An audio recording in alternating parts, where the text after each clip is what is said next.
ste šli s stranko mladih skupaj na listo, kar bi pričakovali, da bi bil potem uspeh večji. Dejstvo je, da sedaj pa že visok procent preštetih glasov nakazuje, da je letošnja bira Slovenske ljudske stranke skupaj s stranko Mladih Slovenije manjša kot tista pred 4 leti. Temeljita analiza o stranki v naslednjih dneh, ko si bomo najprej prespali te rezultate, nato pa temeljito preučili vse vidike, bo povedala, zakaj je temu bilo tako. Ena mojih prvih ugotovitev je, da se je uresničila bojazen, ki sem jo izražal vsaj zadnje 2 meseca, da se bodo letošnje volitve zgodile v neki navidezni situaciji, kot da se ljudje odločajo samo o 2 programsko-političnih izbirah. Eni na levi, drugi na desni. Ob tem pa so volivci prezrli dobre ponudbe tudi drugih programsko-političnih skupin. Ena od teh je tudi Slovenska ljudska stranka skupaj s stranko Mladih Slovenije. Drugi argument, ki je moj, ki ga vidim, je pa ta, da kljub dobremu delu ministrov Slovenske ljudske stranke v vladi, še posebej v kombinaciji z dobrim delom številnih županov po terenu, volivke in volivci te dobre sinergije niso pretvorili v njihovo zaupanje za nas politični krog. In analiza bo pokazala, zakaj je temu bilo tako.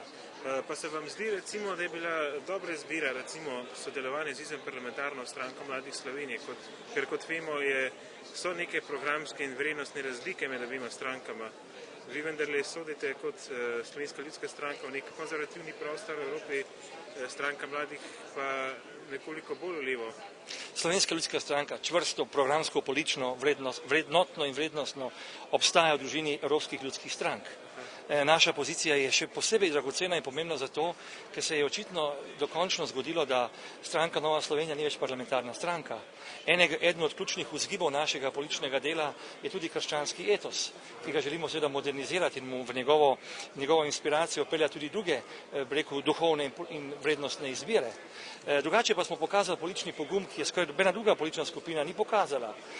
Slovenski prostor se je zradikaliziral in ideološko postavil samo 2 bloka, levega in desnega. V tej situaciji smo pa mi rekli, da gremo vendarle v iskanje sinergij med stranko Mladih Slovenije, ki je članica Evropske zveze zelenih strank in prinaša v naše politično delovanje pomembno dimenzijo okoljskih vprašanj, zelenih vprašanj, novih paradigm, ki so vezane na spremembo podnebnih sprememb in tako naprej. V tem smislu ni bila napačna izbira. Drugo vprašanje pa je, kako se razumeli volivci in volivke. Mi smo vedeli, da nimamo vseh ključnih vprašanjih enakih pogledov in smo to javno tudi povedali.